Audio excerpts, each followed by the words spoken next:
په 1.5 روپۍ لیټر دې پټرول پمپو کې نه میلاویږي او دی بیا هم وایي چې موږ له ووټ راکړه په 500 روپۍ مټر خرڅېږي بازار کې دی وایي موږ له ووټ راکړه په 1400 روپۍ د وړو توړه شوه دی وایي موږ له ووټ راکړه په 450 روپۍ غوړي کیلو شول او دی وایي موږ له ووټ راکړه هر یو کور کې هر سړی بې روزګاره شو دی وایي موږ له ووټ راکړه بجلی په 3.5 روپۍ یونټ کو دی وایي موږ له ووټ راکړه ګیس نه میلاویږي دی وایي موږ له ووټ راکړه دکاندار په جړا دی دی وایي موږ له ووټ راکړه کارخانې بندېږي دی وایي موږ له ووټ راکړه کرپشن دومره ویل به چې موږ به دا گورنر هاوس به راغورځوو موږ به دا چیف منسټر هاوس نه به لایبرري جوړوو د وزیر اعظم هاوس نه به یو لوی یونیورسټي جوړېږي کومه یو واده دې پوره کړي یو واده راله وښیه یو واده شته چېرته نشته د ملک سیاست که پرېږدم د نوښار خلکو تاسو له به ووایم دا دې ځای کې دا ډیمونه چې جوړ دي لړ شئ دې ګلډېرۍ ته لړ شئ دې شاه کلیم ته لړ شئ دا نور ډیمونه وګورئ که 1 میګاواټ بجلي دې جوړه وي ما له ووایې شته چېرته نشته یو ډیم په 8 اربه روپۍ جوړ شوی چا جوړ کړی چا ټیکه واخیسته چا مال وخوړو بی آر ټي کې 1300 کروڑه روپۍ مال چا وخوړو په دې نوښار راسین پښتو کې 800 کروڑه روپۍ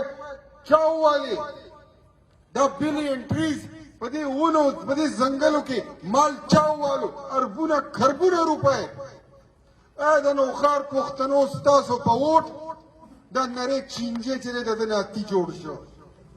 او دا ټول قوم دا داسې کوله که د بشکالي چینجې یې راغونډ کړل پاسه یې ویښ شئ